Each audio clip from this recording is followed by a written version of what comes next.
चलिए हम दूसरे दृश्यांश की ओर बढ़ते हैं बच्चों।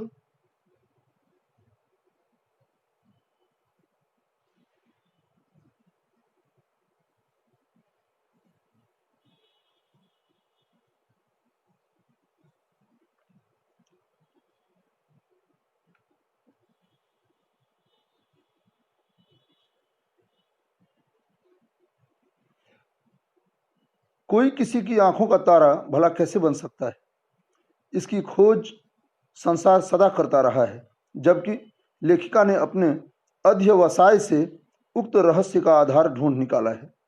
पहला है सामने वाले का विश्वास और दूसरा है अतिशय सत्यवादिता। लेखिका की माता बिना कोई घरेलू कर्तव्य निभाए सबकी चहेती बन बैठी थी, इन्हीं उक्त गुणों के कारण। अब क्या है यहाँ, कोई किसी की आंखों का तारा भला कैसे बन सकता है। आपको बता दूं, लेखिका की मां सबकी प्यारी थी, जबकि वे पारंपरिक कर्तव्य नहीं करती थी। पारंपरिक कर्तव्य नहीं करती थी वे। एक पत्नी का कर्तव्य, एक बहू का कर्तव्य, एक माँ का कर्तव्य नहीं निभाती थी।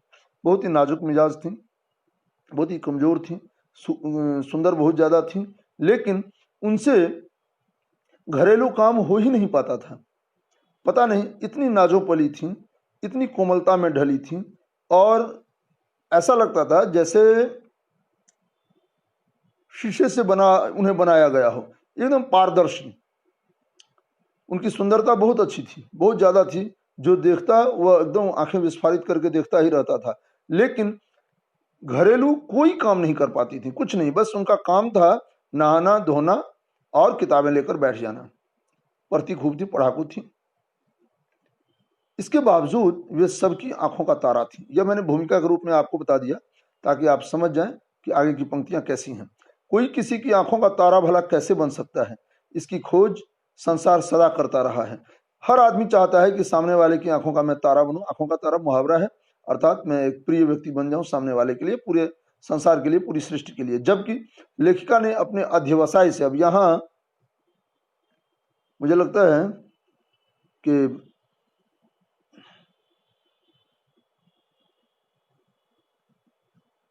एक शब्द यहाँ मैंने ऐसे रेखांकित किया है, थोड़ा ऊपर चला गया, चूंकि पेंसिल से तो नहीं, अब आप उंगली से ही ऐसे कर सकते हैं।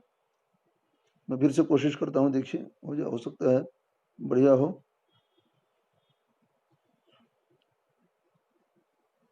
हाँ, अब आया अध्यवसाय। ये अध्यवसाय क्या है? अधिजोर वसाय, अध्यवसाय यानी आधिकारिक रूप में जो करने का मन हो। आधिकारिक रूप में यानी मन के अनुसार जो करना आप चाहें वह। अध्यवसाय जो आपको करना चाहिए, दोनों अर्थ हैं।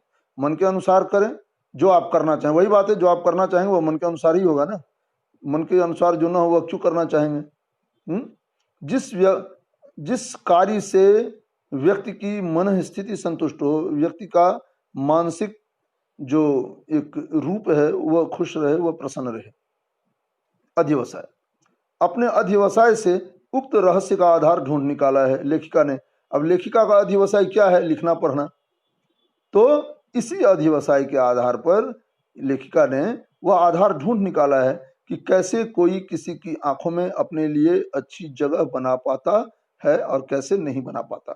पहला है सामने वाले का विश्वास। विश्वास किसे बोलते हैं? क्या है विश्वास? मतलब क्या होता है विश्वास? का क्या अर्थ होगा? हम सब सुनते हैं विश्वास है। विश्वास मतलब विशिष्ट श्वास। वी और श्वास, देखिए वी यानी विशेष, विशिष्ट यानी खास, है ना, सबसे जो अलग हो, और श्वास मतलब सांस, है ना। जब हम किसी को देखकर अपने आप को पूरी तरह से उस पर आधारित कर दें, उस पर आधारित कर दें मतलब हम जब किसी पर अपने मन को टिका देते हैं कि जो सामने वाला करेगा वह मेरे फायदे में ही है, जब हम आंखें मूंद कर किसी पर टिक जाते हैं कि ये जो भी करेगा हमारे भले के लिए करेगा, ये जो भी करेगा हमारी अच्छाई के लिए करेगा, ये जो भी करेगा हमारी भलाई के लिए करेगा, तो उसे हम विश्वास बोलते हैं। ठीक, इसे भी रेखांकित कर दिया मैंने, कट गया, चलिए कोई बात नहीं है, यह विश्वास है। ठीक है, तो किसी पर आंखें मूंद कर अपने आप को टिका देने का भाव, अपने आप को पूरी तरह से छोड़ देने का जो भाव होता है कि अब मैं निश्चिंत हूं, सामने वाला आ गया, अब मैं निश्चिंत हूं, अब मुझे कुछ नहीं करना है, जो करेगा मेरे भले के लिए करेगा और वही करेगा। यह जो गूढ़ भावना है, यह भावना इतनी आसानी से नहीं आती। ये कैसे आती है भावना? जब आप वाकई निस्वार्थ होकर किसी के हक के लिए, किसी की भलाई के लिए, किसी के अधिकार के लिए सारी बातें करते हैं, हर काम करते हैं, और सामने वाले को यह लगने लगता है कि हाँ, जब मेरे अलावा या सबके भले की ही बात यह करता है, इससे कोई नुकसान नहीं हो सकता, इससे कोई हानि नहीं हो सकती। यदि ऐसी बात आ जाए, ऐसा भाव किसी के मन में पल जाए, तो समझिए वह विश्वास की सीढ़ी का पहला पायदान है, वह पहला कदम है जो वह आपके विश्वास के लिए बढ़ाने का प्रयास कर रहा है। और दूसरा है अतिशय सत्यवादिता। इस बार सही खींचा मैंने, अतिशय सत्यवादिता। सत्यवादिता के अतिशय यानी बहुत अधिक, और सत्यवादिता क्या है? सत्य बोलने का भाव, है ना। तो कोई यदि विश्वास करे आप पर कि यह मेरे हक की बात करेगा और इसके सामने कुछ भी बोला जा सकता है, जो किसी और के सामने मेरा भांडा नहीं फोड़ेगा, यह पहला गुण है किसी की आंखों का तारा बनने के लिए। और दूसरा है अतिशय सत्यवादिता। क्या है अतिशय सत्यवादिता? झूठ न बोले, एकदम नहीं, किसी कीमत पर। देखिए कुछ झूठ चलते हैं, पति पत्नी के बीच झूठ होता है, चलता है, वह झूठ चलता है ना। कुछ ऐसी बातें होती हैं जो नहीं बताई जाए तो ज्यादा अच्छा है, क्योंकि सच नंगा होता है और कड़वा होता है, तो कुछ बातें तो नहीं ही बोली जाए तो ज्यादा अच्छा है। लेकिन अब सामान्य सी बात है, उसमें झूठ क्यों बोला जाए, है ना। और कोशिश कीजिए हर बात एकदम सत्य बोलिए, कोई दिक्कत नहीं, आपको डरना नहीं होगा, आप डरेंगे नहीं, सब कुछ अच्छा अच्छा चलेगा। लेखिका की माता में ये दोनों ही गुण थे, विश्वास भी था और सत्यवादिता भी थी। सत्य का आचरण करती थी, काम कुछ नहीं करती थी, सत्य का आचरण करती थी। और विश्वास, कोई यदि उनसे कुछ बोलता था घर के बारे में या किसी के बारे में, तो उनके पेट में ही वो बात पच जाती थी, वो निकालती नहीं थी बाहर वो बात, और हमें जब भी बोलती थी सत्य बोलती थी। लेखिका की माता बिना कोई घरेलू कर्तव्य निभाए सबकी चहेती बन बैठी थी। इन्हीं उक्त गुणों के कारण, यही दो ऐसे गुण हैं जो लेखिका ने निचोड़ कर निकाले अपने अध्यवसाय के आधार पर।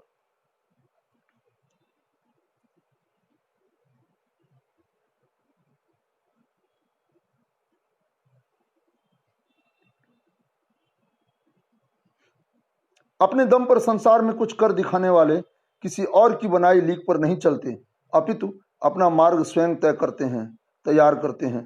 झंझावातों तथा विपदाओं को ऐसे नरवीर अपने जीवन का हिस्सा समझ उन्हें जिजीविषा से पराभूत कर देते हैं। सबसे पहले कुछ यहाँ चीजें हैं, मैं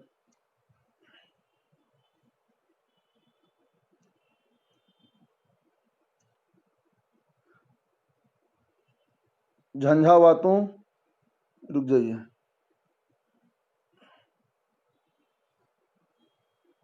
यहाँ है झंझावातों, नरवीर, जिजीविषा, पराभूत। विपदा आप कर सकते हैं, विपदा को भी। चलिए अब यहां मैंने लकीर खींच दी। अब देखिए, अपने दम पर संसार में कुछ कर दिखाने वाले किसी की बनाई लीक पर नहीं चलते। सही बात है, खम ठोक ठेलता है जब नर, पर्वत के जाते पांव उखड़, मानव जब जोर लगाता है पत्थर पानी बन जाता है। गुण बड़े एक से एक प्रखर हैं छिपे मानवों के भीतर, मेहंदी में जैसे लाली हो, वर्तिका बीच उजियारी हो, बत्ती जो नहीं जलाता है रोशनी नहीं बह पाता है। सही बात है, जब आप ताल ठोक कर भीड़ जाइएगा तो सामने कोई समस्या आप में रहेगी ही नहीं, सवाल ही नहीं है ना। और जो संसार को अपना दमखम दिखाने के लिए पैदा होते हैं, जो संसार को अपनी प्रतिभा का कायल बनाने के लिए पैदा होते हैं, जो संसार को अपने पीछे चलने के लिए मजबूर करने के की खातिर जो पैदा होते हैं, जो संसार को अपने हुक्म के आधार पर नचाने को सो तैयार बने बैठे होते हैं, जो संसार को अपने आधार पर जहां चाहे, जैसे चाहे, जिस तरह चाहे मोड़ कर अपने अनुसार उसकी स्थिति तैयार करने पर जो भरोसा करते हैं, वे कभी भी किसी और के बनाए रास्ते पर नहीं चलते। उनकी लीक अपनी होती है, उनका रास्ता अपना होता है और पीछे आने वाले उस रास्ते का अनुसरण करते हैं, अपितु अपना मार्ग स्वयं तैयार करते हैं। झंझावातों अर्थात आंधी तूफान, भयानक आंधी तूफान तथा विपदाओं, भयानक समस्याएं जो आती हैं, प्राकृतिक आपदाएं जो आती हैं, बाढ़, सुखाड़, भूकंप वगैरह वगैरह, जलजले वगैरह को ऐसे नरवीर, नरवीर यानी जो वीर पुरुष होते हैं, नर यानी पुरुष, वीर यानी जो, वीर का क्या मतलब होता है? वीर मतलब होता है जो अपना कर्तव्य पूरी ईमानदारी से करे। वीरता का मतलब यानी कि तलवार भांजे, अपना कर्तव्य करने। एक सैनिक का कर्तव्य तलवार भाजना, वह उसकी वीरता है। एक विद्यार्थी का कर्तव्य है कलम भांजना, वो उसकी वीरता है। एक शिक्षक का कर्तव्य बच्चों को बताना, समझाना, ये उसकी वीरता है। अपना कर्तव्य करना ही वीरता है, अपने जीवन का हिस्सा समझ। झंझावातों तथा विपदाओं को ऐसे नरवीर अपने जीवन का हिस्सा समझ उन्हें जिजीविषा से पराभूत कर देते हैं।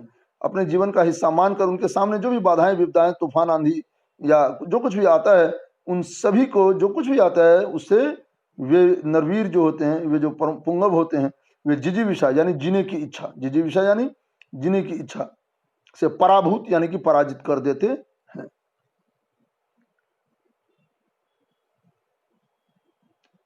दुनिया को अपनी प्रतिभा और दृढ़ता के दृष्टांत देने वाले किसी की परवाह नहीं करते एवं कर्तव्य निष्ठा के मार्ग पर सतत बढ़ते रहते हैं।